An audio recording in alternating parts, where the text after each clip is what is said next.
Returns probably can't stay as high as they have further the last assets few bought years. at the right time. Not only Various stable stable trusts. trusts. I think the argument from the biggest Fragmented challenge is to find the right people.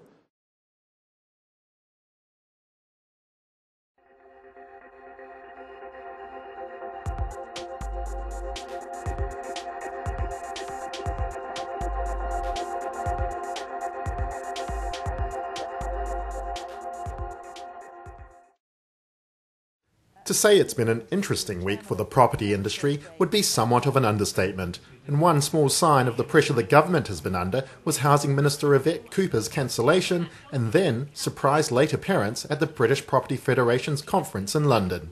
After a brief speech, it was left to the BPF's chief executive Liz Peace to ask the minister if the government could actually deliver on its white paper, planning for a sustainable future. I guess putting it very bluntly, and because you got to me when I've had 2 glasses of wine, are the government really going to deliver on this? I'm just being waved at by a press officer here who needs to take me away to do another interview. But let me just say, our intention is to do planning legislation at the earliest opportunity.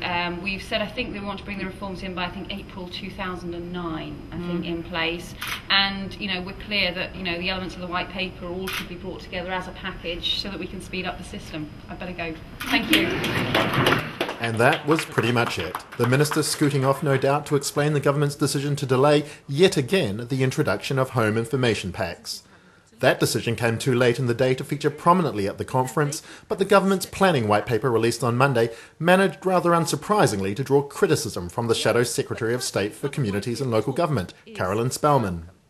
The centrepiece of the white paper is the Independent Planning Commission for large-scale planning decisions. But the creation of this sort of planning quango immediately raises questions of accountability.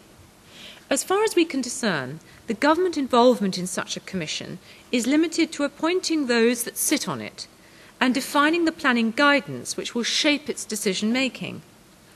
This offers potentially the worst of all worlds. The government can refuse any responsibility for the decisions taken, yet covertly it can shape the likely outcomes through appointees and guidance.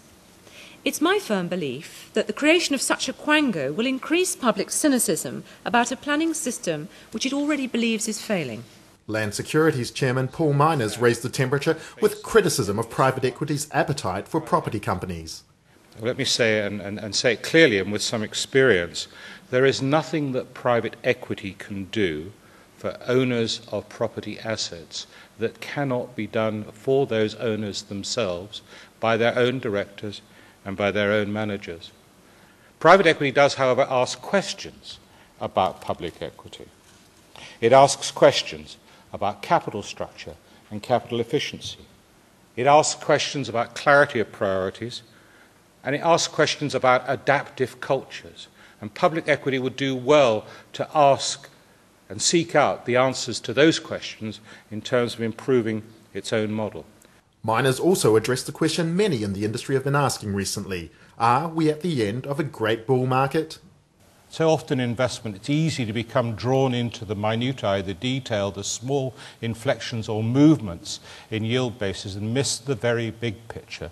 The big picture to me would include recognition that there is an increasing and will be an increasing demand for prime real estate, for prime office as a consequence of the growth of the service sector, and for prime retail as retailers increasingly recognise that successful selling requires the theatre of a good venue and a compelling destination. Hammerson's chairman John Nelson issued a word of warning, with private equity again the implied danger.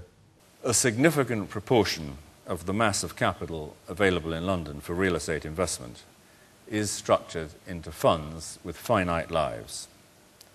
These funds may be suited for property trading and shorter-term investment. They are not suited to longer-term regeneration projects, which, as you know, can provide really excellent long-term returns. The ideal vehicle for undertaking these projects is undoubtedly the listed company. It provides permanent and long-term capital, huge financial flexibility, and attracts the most professional developers in the market. Ironically, the long arm of private equity managed to put Nelson on the spot with facilitator Sarah Montague's question on the takeover speculation surrounding Hammerson. On ownership, and you talk about companies being in play, what's happening with Hammerson? What is happening with Hammerson? I read my newspapers. The whole sector is the subject, has been the subject, of, as a number of other sectors have been, of takeover speculation. The answer, as I've said many times before, for us, is that we think that we have got, and I'm being very specific to Hammerson here, a truly excellent business model, which is delivering excellent growth. And if you look at the future prospects, even better growth going forward. Fine, but in terms of the... Okay, but is the only information you have what you read in the papers? The only information I have is what I read in the papers. Just to remind you what the rules are, is that if there is an untoward share price movement and there is some reason for that, we would have to say something. With further presentations from Charlie Mayfield, the chairman of John Lewis Partnership, and a panel discussion on sporting legacies, the conference was heading towards an appropriately fitting climax. And then the unfortunate news. Now I've got some bad news and good news. The bad news is that Yvette Cooper is unable to join us. It's something to do with the HIPS announcement. The good news is that you get to have a drink earlier than you had planned, but not before we hear from Liz Peace of the British Property Federation. Right, well, I'm sorry about that, ladies and gentlemen, but this is, of course, one of the hazards of asking politicians to come along, and even though we thought we'd secured her services, you can never predict what happens. Who was it who said events, dear boy, events, and all that sort of thing? To be fair, if there's ever been a week when events in the property industry have conspired to keep the housing minister more than a little busy, then this was it. Paul Yandall, EGTV.